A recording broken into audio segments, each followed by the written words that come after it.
produce radiation, but the scale of the after effects came as a shocking surprise.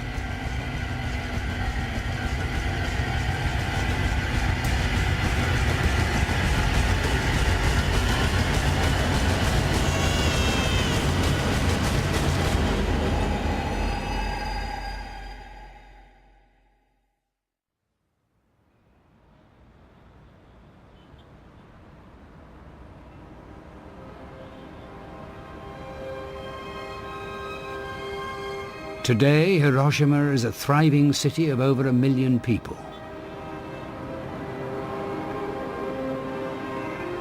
Japan, too, has been transformed into a prosperous country that has renounced the use of war entirely.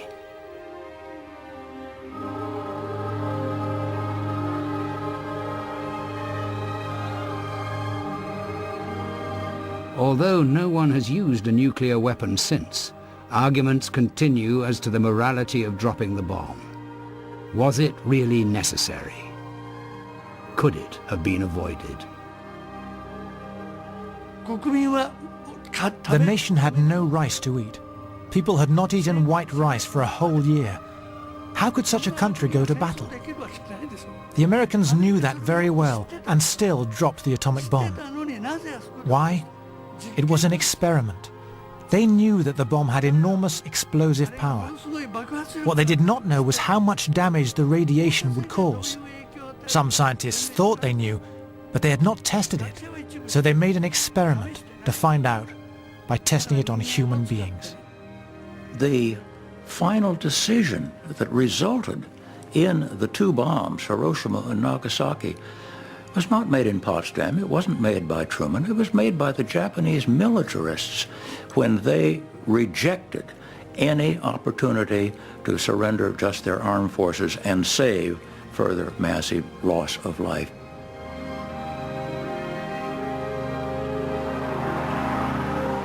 Today, there are just a few places that bear the scars of August the 6th, 1945. There are burn marks on trees. The shadow of a vaporized man left on stone. First-hand memories are fading too. Akiko Takakura, the bank clerk, who had been just 260 meters from the hypercenter, is one of the last witnesses to the full horror of the bomb.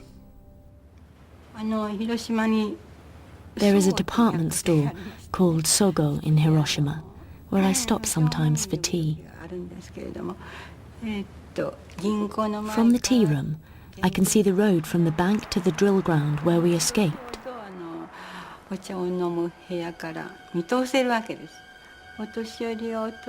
I see old people walking happily down the street, young people holding hands and enjoying each other's conversation, children holding their parents' hands and looking happy.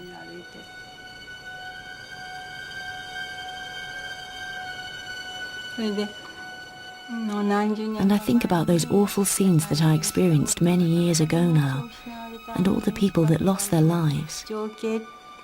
I think to myself, what was all that? Did it really happen?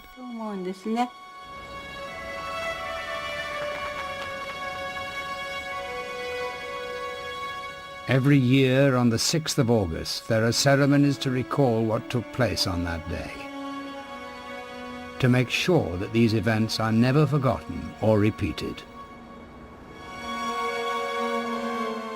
At sunset, tens of thousands of candles are released on the river in Hiroshima. Each candle representing the soul of one of the dead.